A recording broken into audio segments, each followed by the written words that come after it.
Praise the Lord. உயரமும் உன்னதமான சிங்காசனத்தில் வீற்றிருக்கிற இந்த பரிசுத்த தேவன் இந்த காலவெளியிலே நம்மத்தில் இருக்கிறார். அவரை ஆராதிப்போம். முழு இருதயத்தோடு கூட ஆராதிப்போம். இந்த தேவனை உயர்த்துவோம். ஓ நன்றி, சோத்திரம். Thank you Jesus. சேர்ந்து பாடி கர்த்தரை ஆராதிப்போம்.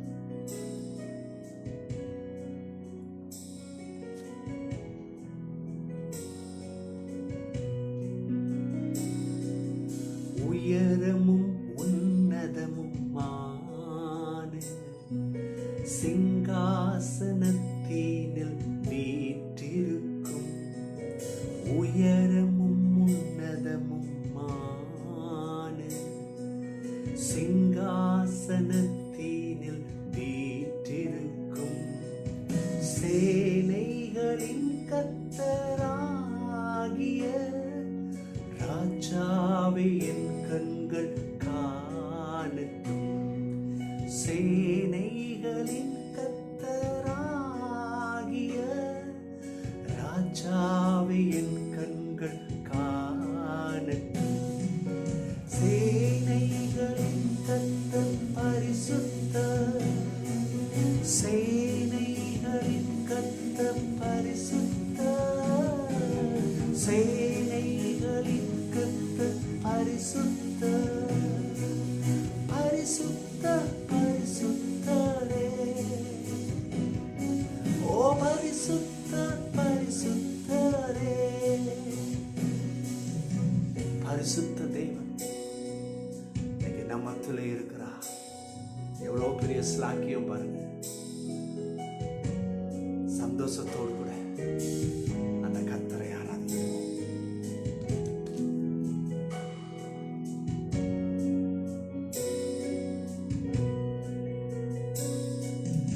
ஒருவராய் சாவாமை உள்ளவரவர், சேரக்கூடா ஒளிதனில் வாசம் செய்பவர். ஒருவராய் சாவாமை உள்ளவரவர், சேரக்கூடா ஒளிதனில் வாசம் செய்பவர். அகிலத்தை வார்த்தையால் சிருஷ்டித்தவர், இயேசுவே உம்மையே ஆராதிப்பேன். அகிலத்தை வார்த்தையால் சிருஷ்டித்தவர், இயேசுவே உம்மையே ஆராதிப்பேன். சேர்ந்து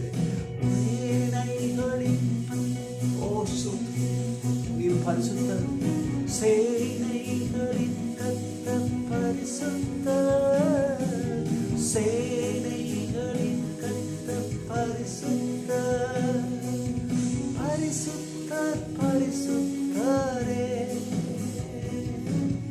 பரிசுத்தர் பரிசுத்தரே. தேவன் பரிசுத்த தேவன். ஓ ஹalleluya. Thank you Lord. இன்னைக்கு இந்த காலவெளியில இந்த பரிசுத்த தேவனுடைய சமூகத்தில் இருக்கிறோம். பயப்பட வேண்டாம். எல்லா நாமத்திலும் மேலான நாமம் இயேசுவின் நாமம். சகல முழங்கால்கள் அவருடைய நாமத்திற்கு முன்பதாக மடங்கும். ஓ சோத்திரம். எல்லாரும் இன்னைக்கு அவருக்கு ஆராதனை செலுத்துவோம். கர்த்தர் விடுதலை கொடுப்பார். ஓ நன்றி. அவர் நம்முடைய உள்ளத்தில் வந்து தங்குவார். இயேசுவே தொடர்ந்து ஒரு வெளிப்பாட்டில் எங்களை நடத்தும். ஆமென் ஆமென் ஆமென். இன்றைக்கும் அவர் நம்மை வெளிப்பாட்டினாலே நடத்துவார். ஹல்லேலூயா. சோத்திரம். சங்கீதம் 84 அத்தியாயம் 11 வசனம் எப்படி சொல்றாரு சங்கீதக்காரர்? தேவனாகிய கர்த்தர் சூரியனும் கேடகமுமானவர், கர்த்தர் கிருபையும் மகிமையும் அருளுவார். உத்தமாய் நடக்கிறவர்களுக்கு நன்மையை வழங்காதிரார். ஆமென். தேவ மக்களே, இந்த வசனத்துல கர்த்தரை பத்தி, கர்த்தர் என்ன செய்கிறார் என்பதை பத்தி, உத்தமாய் இருக்கிறவனுக்கு ஒரு நாளும் கர்த்தர் அவருடைய கரத்திலிருந்து நன்மை வராமல் இருக்காது என்பதை இந்த சங்கீதக்காரர் தைரியமாக உத்தரவாதத்தோடு கூட பேசுகிறார். அவர் எப்படி உத்தரவாதமாக முடியும்? ஏன்னா அவருக்கே அந்த கர்த்தர் செஞ்சார். அந்த கர்த்தருடைய நாமம் உயர்ந்த நாமம். அந்த கர்த்தருடைய நாமத்தை தான் உத்தரவாதமாய் சொல்கிறார். ஆகவே தான் அங்கே நான் கேள்விப்பட்டேன், அந்த கேள்விப்பட்டதை உங்களுக்கு சொல்கிறேன்னு சொல்லலை. எப்படி சொல்கிறாரு? தேவனாகிய கர்த்தர் சூரியனும். இப்போ பாருங்கள், யாரை பப்ளிஷ் பண்ணுறாரு, யாரை அறிமுகப்படுத்துகிறாரு? கர்த்தாதி கர்த்தர். கர்த்தர் எப்படிப்பட்டவரா? சூரியனும் கேடமானவர். கர்த்தரை பற்றி முதல் தெரிஞ்சுக்கிடுங்க. கர்த்தர் எப்படிப்பட்டவர்? சூரியன். சூரியன் ஏன் இந்த இடத்துல சொல்கிறாங்க? சூரியன்னா அது பாருங்க, சரியா அவ்வளோ தூரத்தில் இருக்குது. அங்கேருந்து பூமிக்கு கரெக்டாக ட்ராவல் பண்ணி வந்து அந்த வெளிச்சத்தை, அந்த இருளை அகற்றி முழுமையாக வெளிச்சமாக மாற்றுகிறார். எப்படி இது இந்த சூரியன் செயல்படுதோ அதே போல் கர்த்தரிடத்திலிருந்து தான் அவருடைய நீதி புறப்பட்டு வரும். ஒருவேளை இன்னைக்கு உங்களையும் என்னையும் சுற்றி இருள் இருக்கலாம், நமக்கு நடக்க வேண்டியது நடக்கலை, நம்ம இன்ன நேரம் சில விஷயங்களை பெற்றுக்கொண்டிருக்க வேணும், அநியாயமாக போயிடுச்சது.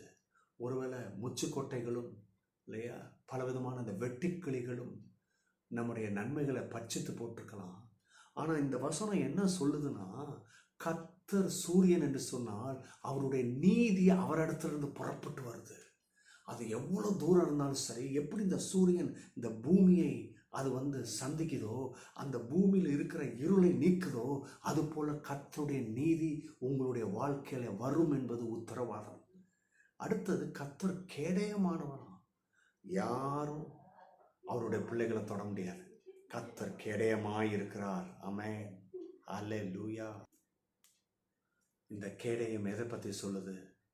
அவர் அவருடைய பிள்ளைகளை பாதுகாக்கிறார். எந்த தீமைகளும் தொட முடியாது. அது பற்றாக்குறையாக இருக்கட்டும் இல்லையா, நோயாக இருக்கட்டும், சமாதான தாழ்ச்சியாக இருக்கட்டும், ஆசீர்வாதம் குறைவாக இருக்கட்டும், மனுஷனுடைய தீமையான அம்புகளாக இருக்கட்டும், எதுவும் தாக்க முடியாது. அதனால தான் இந்த சங்கீதக்காரர் கர்த்தரை பற்றி சொல்கிறாரு, கர்த்தர் கேடயமாக இருக்கிறாரு, நீ ஏன் பயப்படுற?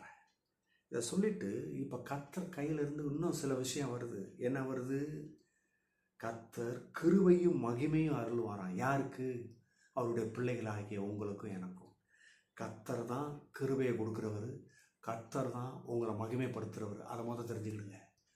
நீ இந்த அவங்கள பிடிக்கலாம், காக்கா பிடிக்கலாம் இல்லையா, ஏதாவது எங்கேயாவது இருந்து ஒரு அதிர்ஷ்டம் அடிக்கும், இல்லை அதிர்ஷ்டம் வரும், மகிமையை கொடுக்குற மாதிரி இருக்கும். அது எவ்வளோ வேகமாக வருதோ அவ்வளோ வேகமாக கடந்து போயிடும். ஆனால் கர்த்தர் கொடுக்குற மகிமை இல்லையா, அது நீடித்த நாட்களாக இழுத்திருக்கும். அப்போ கவனிங்க, கர்த்தர் இதெல்லாம் சொல்கிறாரு, இதெல்லாம் அவர்கிட்ட இருந்து வரும்னு சொல்லிட்டு இந்த சங்கீதக்காரர் சொல்கிறாரு, நீங்களும் நானும் செய்ய வேண்டியது என்ன? உத்தமமாய் நடக்க வேண்டும். உத்தமமாய் நடக்கிறவனுக்கு எப்படி நான் தராமல் போவேன், எப்படி ஒரு தராமல் போவாருன்னு சொல்லிட்டு இந்த வசனம் வருது. உத்தமம் எப்படி? உள்ளத்தில் சுத்தம், இருதயத்தில் சுத்தம், கர்த்தருக்கு பிடிச்சிருக்கிறத செய்கிற பார்த்தியா, அதுக்கு பேர் தான் உத்தமம். உத்தமனா இல்லை நான் யாருக்கிட்டையும் பேச மாட்டேன், நான் மட்டும்தான் இருப்பேன், இல்லை அந்த உத்தமத்தை பற்றி பேசலை. நீ கர்த்தருக்கு எது பிடிச்சிருக்கோ அதை பேசுகிற, அதை செய்கிற பாரு, அதுதான் உத்தமம். எது கர்த்தர் வெறுக்கிறாரோ, எதை கர்த்தர் நிராகரிக்கிறாரோ, எதில் கர்த்தர் தலையிடுதலையோ, எதை கர்த்தர் அருவருக்கிறாரோ அதை நீனும் அருவருக்கணும். அதுக்கு பேர் தான் உத்தமம் இல்லையா. நான் இந்த தானம் தர்மம் பண்ணேன், இப்படி பண்ணேன், சபைக்கு போகிறேன், இதை செய்கிறனாக்கும் அதை செய்கிறனாக்கும், தசம பாகத்தை இப்படி கொடுக்குறனாக்கும், இல்லை, இது உத்தமம் கிடையாது. உத்தமம் என்பது என்னன்னா, கர்த்தர் விரும்புகிற வாழ்க்கை வாழ்கிறோம் பார்த்தீங்களா, அதுதான் உத்தமம். இந்த உத்தமனுக்கு தான் கர்த்தர் சூரியனாக இருக்கிறார், கேடயமாக இருக்கிறார், கிருபையை தருகிறார், மகிமை தருவார். இன்றைக்கி நாம் அதை பெற்றுக்கொள்வோம். எல்லாம் இருக்கிற இடத்துல, இயேசுவே என்னை அர்ப்பணிக்கிறேன், எனக்கு நீர் சூரியனாக கேடயமாயிரும், உமது கிருபையினாலே மகிமையினாலே எங்களை அலங்கரிப்பீராக. ஆமென். God bless you. Bye-bye.